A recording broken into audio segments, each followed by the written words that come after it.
ඉතින් අද වීඩියෝ එකෙන් බලමු ඇයි ඔයාලා whitening products ගාලා සුදු වෙන්න ඕනේ නැත්තේ කියලා. හරි. ඉතින් අපි කෙලින්ම කතාවට බහිමු. ඉතින් scientifically ගත්තාම ලංකාවේ මිනිස්සුන්ගේ ඇඟේ මෙලනින් ප්‍රමාණය අඩු වැඩි වශයෙන් තියෙනවා. නමුත් අපි සුදු ජාතිකයන්ට සාපේක්ෂව අපේ ඇඟේ තියෙන මෙලනින් ප්‍රමාණය වැඩි. මේ මෙලනින් කියන්නේ ඔයාලගේ ඇඟේ තියෙන පිග්මන්ට් එකක්. පිග්මන්ට් එකක් කියන්නේ පැහැයක්, පාටක්. එතකොට මේක තමයි ඔයාලගේ මේ සමේ ඊට පස්සේ කෙස් වල අයිලෑෂස් වල මේ හැම එකෙම තියෙන මේ මෙලනින් කියන පිග්මන්ට් එක. ඉතින් මේකට හේතු කීපයක් තියෙනවා. එකක් තමයි අපේ සමකයට ආසන්න රටක් වීම අපේ රට. ඊට අමතරව තමයි අපේ එන ජාන නිසා තමයි අපේ ඩාර්ක් ස්කින් එකක් අපිට ලැබිලා තියෙන්නේ. ඒ කියන්නේ අපි ගත්තොත් අපේ ආදිවාසී ජනතාව ගත්තොත් ආදිවාසී ජනතාව සුදු ජාතිකයෝ නෙවෙයිනේ. ඊට අමතරව ඔයාලා තව හිස්ටරි එක බලුවොත් එහෙම බලංගොඩ මානවයා ගත්තොත් එහෙම බලංගොඩ මානවයා කියන්නේ පළල් නාසයක් තිබුණ ස්කින් කලර් එක ඩාර්ක් ෆීචර්ස් තිබුණ කෙනෙක් තමයි බලංගොඩ මානවයා කියන්නේ. එතකොට ඒ වගේ තියෙන අතීතයකින් පැවතගෙනකොට අපි සුදු ජාතිකයෝ වෙන්නේ නැහනේ. ඉතින් ඒ වුණාට අද ලංකාවේ ට්‍රෙන්ඩ් එකක් තියෙනවා හැමෝම මේ සුදු වෙන්න උත්සාහ කරන එක ගැන. මොකද මට තේරෙන දෙයක් තමයි ලංකාවේ අය මේ සුදු වෙන එකයි තමන්ගේ පැහැපත් සමක් ලබා ගන්න එකයි කියන දෙක පටලගෙන තියෙනවා. ඉතින් ඔයාලගේ මෙලනින් කියන දේ ඔයාලට කොච්චර උදව් වෙනවද? මෙලනින් කියන දේ වලින් ඔයාලගේ සමට අහිතකර UV rays නවත්ත ගන්නවා.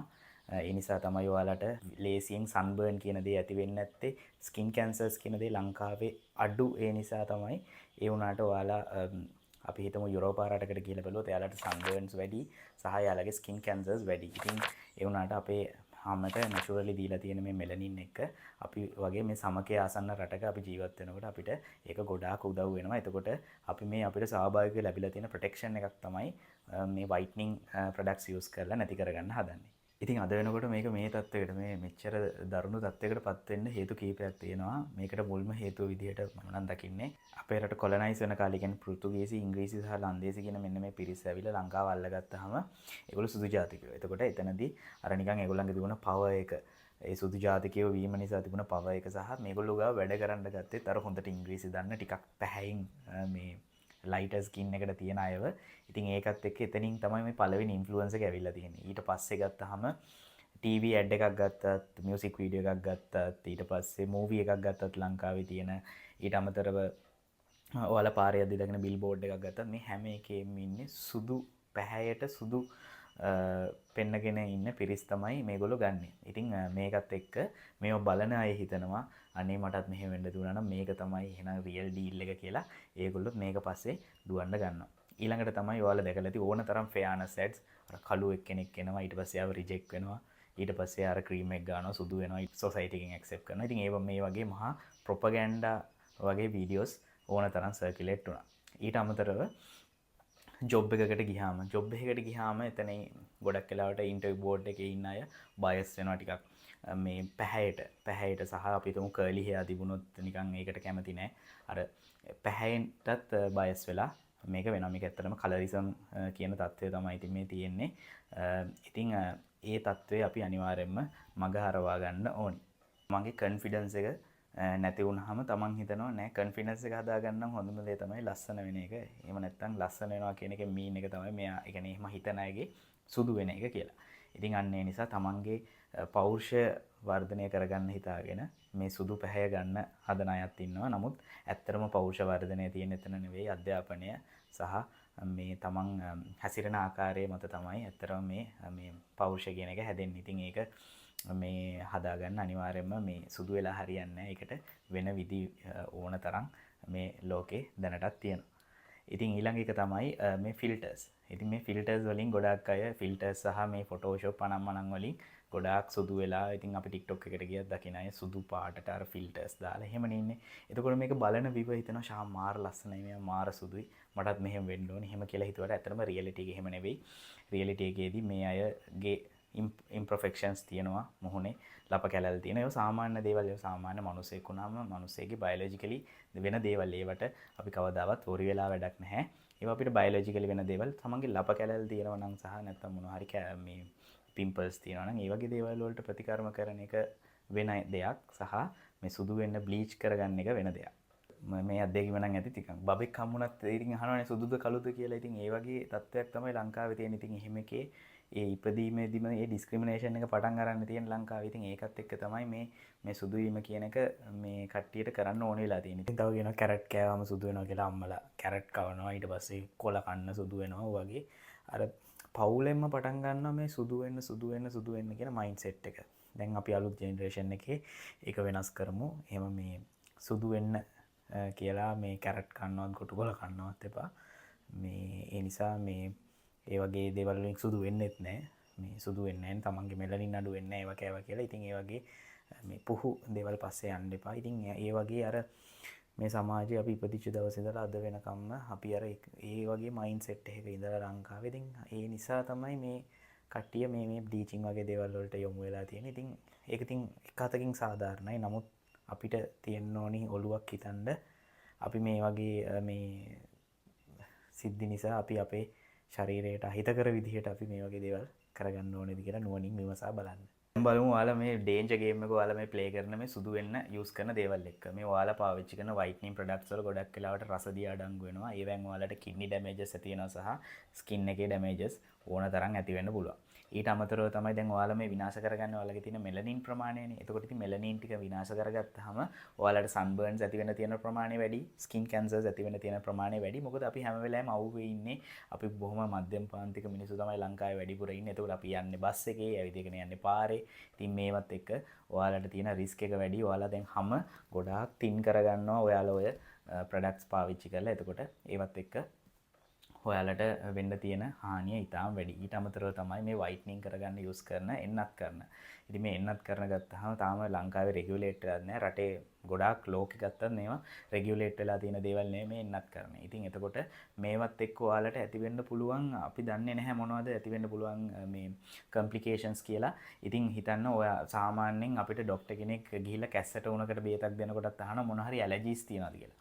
ඉතින් මේවා මුකුත් නොබල ඔයාලා ගිහිල්ලා කොහරි තියෙන ෂේඩි තැනකට ගිහිල්ලා ඔයාලා ඉන්ජෙක්ෂන්ස් ගහ ගන්න. ඔයාලා වැක්සින් ඔයාලා කොවිඩ් වැක්සින් එක ගහති කොච්චර ප්‍රශ්න කරාද? නමුත් ඉතින් මේකෙදි සමහර අය එහෙම ප්‍රශ්න කෙරෙල්ලක් නැහැ. ඒ අර කොවිඩ් වැක්සින් එක ඕව මේක ගිහිල්ලා විශ්වාස කරනවා. මොකද අපි ගත්තොත් එහෙම සෝෂල් මීඩියා එකේ ලොකුවට මේව ඇඩ්වර්ටයිස් කරලා මම මෙහෙම හිටියේ දැන් මම මෙහෙම ඉන්නේ අර ඒ වගේ. ඉතින් මේ අර ආටිෆිෂල් සුද පෙන්නපුවාම ඒක පස්සේ යන සමාජයක් අපේ ඉන්නවා. මම මේ කතා කරන්නේ හැමෝම ගැන නෙවෙයි. මේ නැචරලි හම්බෙලා තියෙන මේ ස්කින් එකේ තියෙන ප්‍රොටෙක්ෂන් එක නැති කරගන්න එපා කියන එක තමයි මම මේ පුන කියන්නේ. ඉතින් ඔයාලට මේක වෙනුවෙන් කරන්න පුළුවන් වෙන දේවල් තියෙනවා. ඉතින් ඔයාලා හිතන්න ඔයාලට පුළුවන් ඔයාලගේ සම පැහැපත් කරගන්න කියන මෙන්න මේ ක්ලියර් කරගන්න දේවල් පාවිච්චි කරන්න පුළුවන්. ඔයාලට හැමදාම මූණ හොදන්න පුළුවන්. ෆේස් වොෂ් එකක් යූස් කරන්න. ඊට අමතරව මොන හරි මොයිස්චරයිසින් ක්‍රීම් එකක් යූස් කරන්න. ඒ ලීටර් දෙක තුනක් හොඳට වතුර බොන්න. ඒක ස්කින් එකට ඉතාමත් වැදගත් වෙනවා. ඉතින් මේ වගේ දේවල් කරන්න ඔය නිකන් විකාර වැඩ කරන්න යන්නේ නැතුව. ඒ වගේ ඔයාලා බේසික් ස්කින් රූටින් එකක් කරගෙන යන්න. ඒක කරන්නේ සුදු වෙන්න හිතාගෙන නෙවෙයි. හැම බොහොම හෙල්දි හැමක් තියාගන්න. ඔයාලට පුළුවන් ඩර්මටොලොජිස්ට් කෙනෙක් කන්සල්ට් කරලා, ඒ කියන්නේ සම පිළිබඳ විශේෂඥ වෛද්‍යවරයෙක් ඔයාලට මේ කන්සල්ට් කරලා ඔයාලට පුළුවන් ඔයාලගේ හැමේ මොන හරි ලප ගැලල් හරි නැත්නම් පිම්පල් හරි මොන හරි තෙල් සහිත සමක් හරි අන්න ඒ වගේ තියෙන දේවල් ගැන මෙයාත් එක්ක කන්සල්ට් කරලා දැනගන්න. මොකද මම ඒකට එක්ස්පර්ට් කෙනෙක් නෙවෙයි. ඉතින් එතකොට මේ වගේ දේවල් ඔයාලට දැනගන්න පුළුවන්. ඊට අමතරව ඔයාලට reputed සහ clinically proven මේ ස්කින් කෙයාර් ප්‍රොඩක්ට්ස් යූස් කරන්න පුළුවන්. ඔයාලගේ මේ හැම ක්ලියර් කරගන්න සහ බොහොම සෞඛ්‍යමත් සමක් කරගන්න යූස් කරන්න පුළුවන්. ඒක තමයි මගේ රෙකමෙන්ඩේෂන් එක. සුදු වෙන්න කියන එක නෙවෙයි. ඉතින් ඇයි මේක මාතෘකාවක් විදියට අරගෙන මේක සොසයිටි එකේ අපි කතා කරන්න ඕනි. ඉතින් ඒක තමයි ගත්තහම ගොඩාක් දෙනා අද වෙනකොට මානසිකව වැටිලා ඉන්නවා තමන්ගේ පැහැ අඳුරු වීම නිසා. නමුත් එහෙම නැහැ. තමන්ගේ කලර් එක එම්බ්‍රේස් කරන්න, තමන්ට තමන්ගේ උප්පත්තියෙන් ලැබිලා තියෙන දේ කලර් එක එම්බ්‍රේස් කරන්න. එතකොට ඒක ගැන වොරි වෙන්න, ඒක හෙල්දිව තියාගන්න. නැතුව ඒක සුදු පාට කරන්නවත්, ඒක ඩැමේජ් කරන්නවත් නෙවෙයි. තමන්ගේ මේ නැචරලි තමන්ට ස්වාභාවිකව දීලා තියෙන ප්‍රොටෙක්ෂන් එක නැති කරගන්න එපා. ඉතින් ඊළඟ දේ තමයි ඔයා කලර් ඩිස්ක්‍රිමිනේට් කරන්න යන්නත් එපා. ඔයා කළුයි, එයා කැතයි. කැත කියලා දෙයක් නැහැ මේ ලෝකේ. හැමෝම සාපේක්ෂයි. ඔයාට ලස්සන කෙනෙක් තව කෙනෙක්ට කැත වෙන්න පුළුවන්. තව කෙනෙක්ට කැත කෙනෙක් ඔයාට ලස්සන වෙන්න පුළුවන්. ඉතින් ඒක සාපේක්ෂ දෙයක්. ඒ හින්දා ඒ සාපේක්ෂතාවය තියාගන්න ඔයාගේ හිතේ සහ ඔයා අර තනියෙන් කතා කරන එකත් එක්ක ඒක ගිහිල්ලා කොහෙවත් කමෙන්ට් සෙක්ෂන් එකකවත් එහෙම නැත්නම් පබ්ලික්ලිවත් එයාගේ මූණට කියනවත් එහෙම යන්න එපා. ඒක තමයි තියෙන ගැටලුව. කියන්නේ ඔයා කැතයි කියලා මූණට කියලා කියනවා නැත්නම් කමෙන්ට් එකක් දානවා. අප්පෝ කැතයි, අප්පෝ කළුයි. ඉතින් ඒ වගේ කමෙන්ට්ස් දාන්න එපා. කැත ලස්සන ඒක ඔයා ඩිටර්මයින් කරගෙන ඔයාගේ හිතේ තියාගන්න. ඒක කොයි වෙලාවකත් එළියට පබ්ලික්ලි කියන්න යන්න එපා. ඒ වගේ දේවල් ඒවා හරි සෙන්සිටිව් කාරණා. ඒක ඔයා ඒ කියන දේ තව කෙනෙක්ට ඉතාමත් දරුණුවට බලපාන්න පුළුවන් ඔයාලගේ මේ වචන. වෙන බෝනස් කතාවක් දැන් ඔයාලා හිතනවා ඇති මේ රස්නේ රටවල් වල තමයි මේ මෙලනින් වැඩි කියලා හිතුවාම ඇයි එහෙනම් මේ සෞදි අරාබි පැත්තේ මේ නැත්තේ මේ ඩාර්ක් ස්කින් අය අඩු වෙන්නේ හරි සුදු වෙන්නේ යාලා හරි ලස්සනයි නේ කියලා. ඉතින් එහෙම නෑ. එතනදි ගත්තාම ඒගොල්ලන් පැවතගෙන ඉන්නේ මොන වගේ කට්ටියගෙන්ද කියන එක. ඉතින් එතන ගත්තාම සෞදි අරේබියා කියන්නේ ඉන් ජෙනරල් අරාබ් එකේ ගත්තාම සමහර අය ඇවිල්ලා තියෙන්නේ ටර්කි සහ යුරෝප් පැත්තෙන් තමයි ඇවිල්ලා මුලින්ම ඔය මේ පදිංචි වෙලා තියෙන්නේ. එතකොට ඒගොල්ලන්ගේ තියෙන ජාන වලින් තමයි දැන් පැවතගෙන ඉන්නේ. ඉතින් ඒක තමයි ඔකට හේතුවක් වෙලා තියෙන්නේ. එහෙම නැතුව මේ අර මං කියන්නේ හොට් වෙදර් එකක ඉන්නකොට මෙලනින් වැඩි කියලා දැන් ඔයගොල්ලෝ ඒක ක්වෙස්චන් කරයි කියන නිසා තමයි මම මේ බෝනස් පොයින්ට් එක ඔයාලට කිව්වේ. සුදු වෙන්න දඟලන්න එපා. තමන්ගේ හැම බ්ලීච් කරගෙන සම ක්ලියර් කරගන්න. ඒකට කිසිම ප්‍රශ්නයක් නැහැ. ඒකට ආගිවන්නේ නැහැ. හැබැයි ඒක කරනකොට අනිවාර්යයෙන්ම ඔයාලා මේ ක්ලිනිකලි ප්‍රූවන් බොහොම රෙපියුටඩ් සහ සේෆ් මෙතඩ්ස් යූස් කරන්න. කවදාවත් මේ කලර් බේස් කාවත් ජජ් කරන්න යන්න එපා. කලර් බේස් වා හිතින් ජජ් කරගන්න ඒක කිසිම ගැටලුවක් නෑ. ඕන කෙනෙක් හිතින් ජජ් කරගන්න. නමුත් ඒක පබ්ලිකලි ඔයා ගිහිල්ලාගේ මූණටවත් නැත්නම් කමෙන්ට් සෙක්ෂන් එකකවත් එහෙම කියන්න යන්න එපා. ඒක හරිම මේ අපි ගත්තාම මේක මොඩර්නයිස් ලෝකයකට ගැලපෙන්නේ නෑ. ඒ කියන්නේ ඔයාලා තාම එතකොට ඉන්නේ අර මේ පරණ අර සුදු කල්ලෝ මේ ප්‍රශ්න තිබුණ කාලේ වගේ තමයි ඔයාලා තාම ඉන්නේ. ඉතින් සුදු කළු ભેද ඇති කරන්න එපා. ඉතින් ඔයාලා දැන් මේ ඉන්නේ බොහොම මොඩර්නයිස්. දැන් අපි ඉන්නේ 2025. එතකොට මේ කලර් බේස් කියලා දෙයක් නැහැ. හැම පාටකම අය එක එක ටියර්ස් වල ඉන්නවා. බොහොම දියුණු වෙලා ඉන්නවා මිනිස්සු. ඒකට පාට අදාළ වෙන්නේ නැහැ. ඉතින් ඒ නිසා ඔයාලා මේ වගේ දේවල් කරන්න එපා. අපි 2025 ජීවත් වෙමු. එහෙනම් ජය වේවා.